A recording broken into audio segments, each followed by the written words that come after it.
ચાલો મિત્રો, આપણે સાથે મળીને તારીખ વિશે સમજીએ. વિચારો કે તારીખ ક્યાં ક્યાં લખવામાં આવે છે. શું તમે ક્યારે પોસ્ટકાર્ડ, આધાર કાર્ડ, પાન કાર્ડ, બ્લેકબોર્ડ કે કોઈ પણ પેકેટ જે તમે બજારમાંથી લાવો છો તે પેકેટમાં અને ડાયરીમાં તારીખ જોઈ છે? જુઓ, આ પોસ્ટકાર્ડમાં ઉપરની તરફ તારીખ લખેલી હોય છે.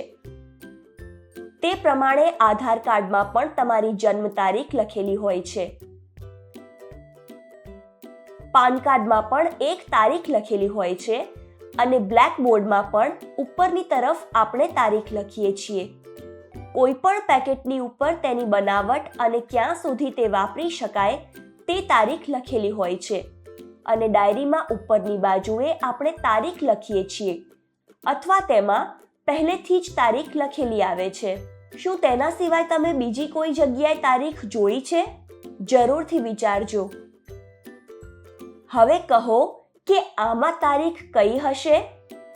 25/7/2020, 8/6/2019 અને 12/12/2019. પહેલા 25 ને જોઈએ. જી હા, 25 તારીખ હોઈ શકે, 7 પણ તારીખ હોઈ શકે છે, પરંતુ 2020 આ તારીખ ન હોઈ શકે. 8 અને 6 પણ તારીખ હોઈ શકે છે અને 12 પણ તારીખ હોઈ શકે છે, પરંતુ 2019, 2020 આ તારીખ હોઈ જ ન શકે. તેવી રીતે હવે કહો કે આમાંથી મહિનો કયો હોઈ શકે? 7. હા, 7 મહિનો હોઈ શકે. 8 પણ અને 6 પણ મહિનો હોઈ શકે છે.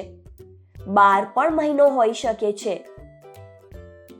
પરંતુ 25 મહિનો ન હોઈ શકે. કેમ? કારણ કે મહિના તો ફક્ત 12 જ હોય છે. તો મિત્રો, આપણે કેવી રીતે શોધીશું કે કઈ તારીખ છે અને કયો મહિનો છે? તેથી તારીખ લખવાની એક રીત હોવી જોઈએ. તો તારીખ કઈ રીતે લખી શકાય?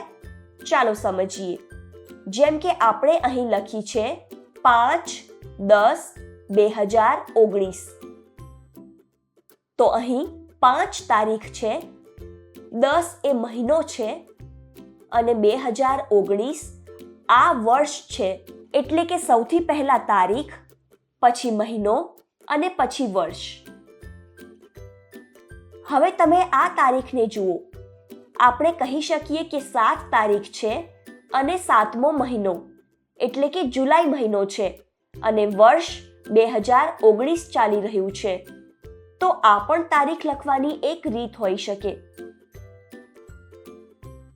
તો ચાલો આપણે પાછળના ઉદાહરણને સમજીને કહીએ કે અહીંયા કઈ તારીખ હશે.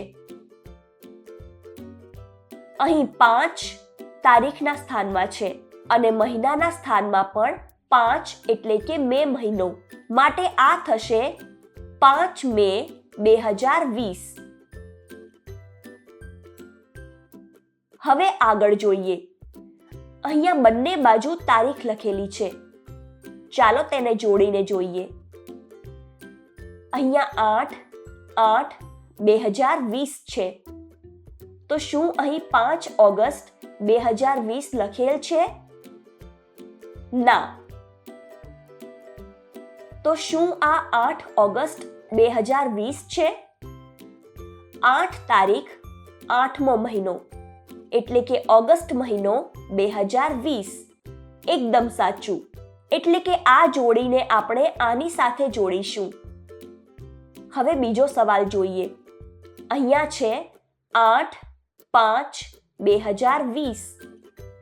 શું આનો અર્થ 8 મે 2020 છે? 5મો મહિનો એટલે? એકદમ સાચું. 5મો મહિનો મે મહિનો છે અને બંનેમાં 8 તારીખ છે. તો આ જવાબ એકદમ સાચો છે અને આગળની જોડી 5 ઓગસ્ટ 2020 તો આપમેળે મળી ગઈ. તો હવે તમે તારીખ લખવાની બંને રીતને સારી રીતે સમજી ગયા છો. મને ભરોસો છે કે તમે હવે તારીખ લખવામાં ભૂલ નહીં કરો.